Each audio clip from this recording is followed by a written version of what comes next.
जय श्री कृष्ण। भगवद गीता का दूसरा अध्याय, श्लोक नंबर 57।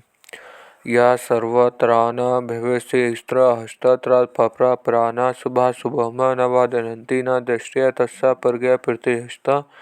इसका हिंदी अर्थ है, सब जगह आसक्ति रहित हुआ जो मनुष्य उस शुभ को अशुभ को प्राप्त करके ना तो प्रसन्न होता है और ना द्वेष करता है, उसकी बुद्धि स्थिर है। व्याख्या। पूर्वी श्लोक में तो भगवान ने कर्तव्य कर्म करते हुए निर्विकार रहने की बात बताई। अब इस श्लोक में कर्मों के अनुसार प्राप्त होने वाली अनुकूल प्रतिकूल परिस्थितियों में यम निर्विकार रहने की बात बताते हैं।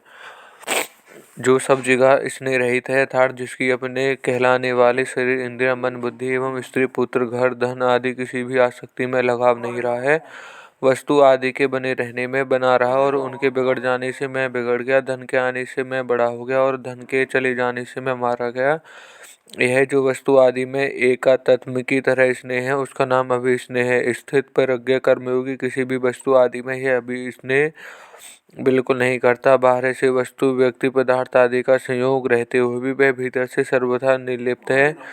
जब उस मनुष्य के सामने प्रारब्धवशात शुभ अशुभ, शोभनीय अशोभनीय, अच्छी मंदी, अनुकूल प्रतिकूल परिस्थिति आती है, तब वह अनुकूल परिस्थिति को लेकर अभिनंदित नहीं होता और प्रतिकूल परिस्थिति को लेकर द्वेष नहीं करता। अनुकूल परिस्थिति को लेकर मन में जो प्रसन्नता आती है और वाणी से जो प्रसन्नता प्रकट की जाती है तथा बाहर से भी उत्सव मनाया जाता है, यह उस परिस्थिति का अभिनंदन करना है। ऐसे ही प्रतिकूल परिस्थिति को लेकर मन में जो दुख होता है, स्वयं स्थिरता होती है, यह कैसे और क्यों हो गया, यह नहीं होता तो अच्छा था, अब यह जल्दी मिट जाए तो ठीक है, यह उस परिस्थिति से द्वेष करना है। सर्वत्र स्नेह रहित निर्लिप्त हुआ मनुष्य अनुकूलता को लेकर अभिनंदन नहीं करता और प्रतिकूलता को लेकर द्वेष नहीं करता। तात्पर्य है कि उसके अनुकूल प्रतिकूल अच्छे मंदे अवसर प्राप्त रहते हैं, पर उसके भीतर सदा निर्लिप्तता बनी रहती है।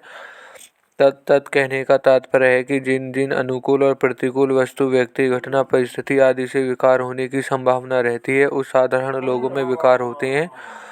उन अनुकूल प्रतिकूल वस्तु आदि में कहीं भी कभी भी और कैसे भी प्राप्त होने पर उसको अभिनंदन और द्वेष नहीं होता। उसकी बुद्धि प्रतिष्ठित है, एक रस है, एक रूप है। साधारण अवस्था में उसकी जो व्यावश्यकता बुद्धि थी, अब वह परमात्मा में अटल हो गई। उसको बुद्धि में यह विवेक पूर्ण रूप से जागृत हो गया है कि संसार में अच्छे मंदे के साथ वास्तव में मेरा कोई भी संबंध नहीं है। कारण है कि ये अच्छे मंदे अवसर जो बदलने वाले हैं, पर मेरा स्वरूप ना बदलने वाला है, अतः बदलने वाले के साथ ना बदलने वाला का संबंध कैसे हो सकता है। वास्तव में देखा जाए तो फर्क ना तो स्वरूप में पड़ता है और न शरीर, इंद्रिय, मन, बुद्धि से। कारण है कि अपना जो स्वरूप है उसमें कभी किन्नी मात्र भी कोई परिवर्तन नहीं होता है और प्रकृति तथा प्रकृति के कार्य, शरीर आदि के स्वाभाविक भी बदलते रहते हैं। तो फर्क कहाँ पड़ता है? शरीर से तादात्म्य होने के कारण बुद्धि में फर्क पड़ता है। जब यह तादात्म्य मिट जाता है तब बुद्धि में जो फर्क पड़ता है वह मिट जाता है और बुद्धि प्रतिष्ठित हो जाती है। दूसरा भाव यह है कि किसी की बुद्धि कितनी भी तेज क्यों ना हो, वह अपनी बुद्धि से परमात्मा को विषय में कितना भी विचार क्यों ना करता हो, पर वह परमात्मा के अपनी बुद्धि के अंतर्गत नहीं ला सकता। कारण है कि बुद्धि सीमित है और परमात्मा असीम अनंत है। परंतु इस असीम परमात्मा में जब बुद्धि लीन हो जाती है तब उस सीमित बुद्धि में परमात्मा के सिवाय दूसरी कोई सत्ता ही नहीं रहती है। बुद्धि का परमात्मा में प्रतिष्ठान होना है।